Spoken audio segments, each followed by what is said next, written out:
Hello everyone. Federalism is the topic and we are discussing about different features, about how federalism is working in different countries. We have discussed that how federations are formed. In the previous lecture, we discussed in detail that in federalism, how the governments, the union government, the union government or the central government, the state governments and the local bodies in the form of municipalities or municipal corporations or panchayats, how do they derive their powers? And the basic was that they derive their power from the constitution. We also dwelled upon the union territories, that in India there are certain regions which are too small to be given the status of a state, and they are not too small to be merged in a state. So these are rightly called union territories, like we have Delhi, Chandigarh, Lakshadweep, etc. So these we discussed in short, just as to bring you close to the topic for today. So we further take this topic to how parliament works in a federalism, in a federal country, particularly in a country like India, where there is holding together federation. The sharing of power between union and state is the basic structure of the constitution, because we have discussed that it is vertical power sharing, because administrative power is shared between the different levels of the government. So this sharing is the basic structure, is the basis to the constitution. And these provisions of power sharing between the union and the state cannot be changed easily. For your knowledge, I must tell you that we have two types of constitutions in the world. One constitution is rigid. Whatever changing situations are there, the constitution do not change. And the second type of constitution is flexible constitution, which changes every now and then. Every now and then, any change can be brought in that constitution. So if the question is asked, which constitution is better for the countries, both the constitution, neither rigidity nor flexibility, they are good. So in India, and the Indian constitution framers were so much aware about this problem, that they adopted a mixture of rigidity and flexibility in the constitution of India. Means at time, when the time requires, when there is immediate requirement for something, the constitution can be changed. And in the normal times, the constitution cannot be changed easily, because in a federal country, these changes are not made unilaterally but bilaterally. Means if any amendment in the constitution is needed, the proposal has to be passed by 2/3 majority by the separate houses Lok Sabha and Rajya Sabha in the parliament. And we all know that it is very difficult to have 2/3 majority. And then the proposal have to be ratified by at least half of the states. So this is the rule, that it can be amended, constitution can be amended, but not easily. So it is a mixture of rigidity and flexibility. So this is the procedure that have been adopted in India as a truly federal country. Then another part of it is the role of the courts, the role of the judiciary. Because in India, we have a pyramidal structure of judiciary. Pyramidal structure means a unified judiciary. At the lower level, there are so many courts, adalats, so many small courts. Then there are high courts. In every state, there is a high court, or 2 states have a common high court. And then we have the apex court, that is the Supreme Court at Delhi, which is the apex court and which acts as an umpire.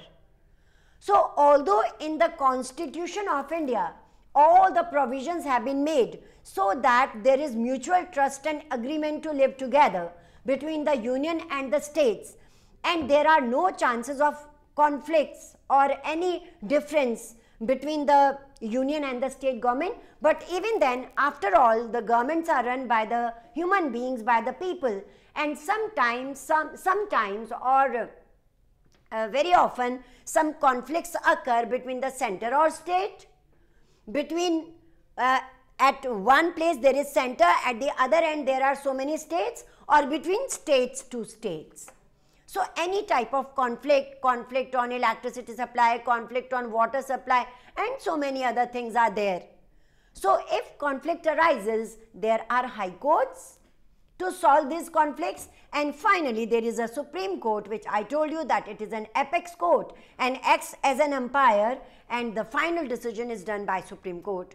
So courts play a very important role in a federal country, because such type of conflicts do not occur in a unitary form of government. It is obvious that these conflicts can occur only in a federal country. So this was about the topic, the 5 marks topic that we started in the previous lecture. From the previous lecture, that was the list system that have been adopted to make India truly a federal country. So this was the further detail of that topic, and it 5 marks, very important for your board examination, and it will fetch marks if you first of all give list system, and then you give practically how federalism is there in India, how the constitution can be amended whenever it is required, and how courts play a very important role in a federal country like India, and particularly in holding together countries, holding together federations.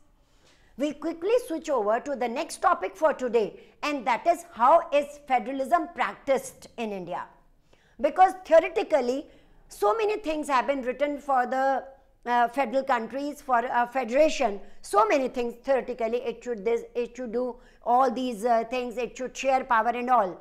But the matter is that how practically federalism is practiced, it is going on in the countries, and we will dwell upon the working in India, because the chapter deals with the federalism, particularly the federal structure or the federal working in India.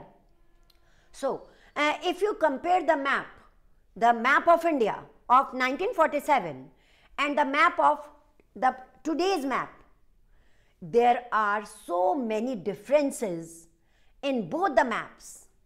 The borders of many states have been changed. The names of many states have been changed, and many new states have emerged. So what does it show? It shows that federalism is practiced. It is working practically. Not only theoretically, we have so many things about federalism in the constitution or in the country, but practically also we are practicing the ideals and the features of federalism. So in this topic, how is federalism practiced? The first subtopic is the linguistic states.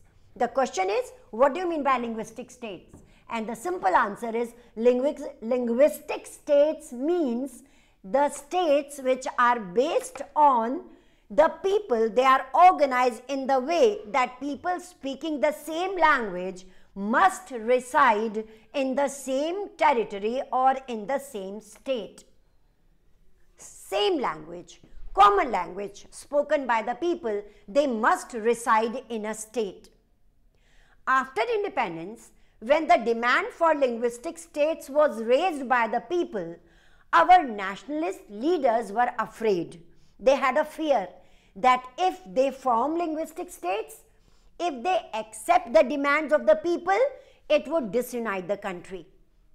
It would disintegrate the country. So there was a fear, because after a long struggle, after a very hard struggle, painstaking struggle, we achieved our independence. And when there was demand for linguistic states, obviously there was a fear in the minds of our nationalist leader that it would disintegrate the country.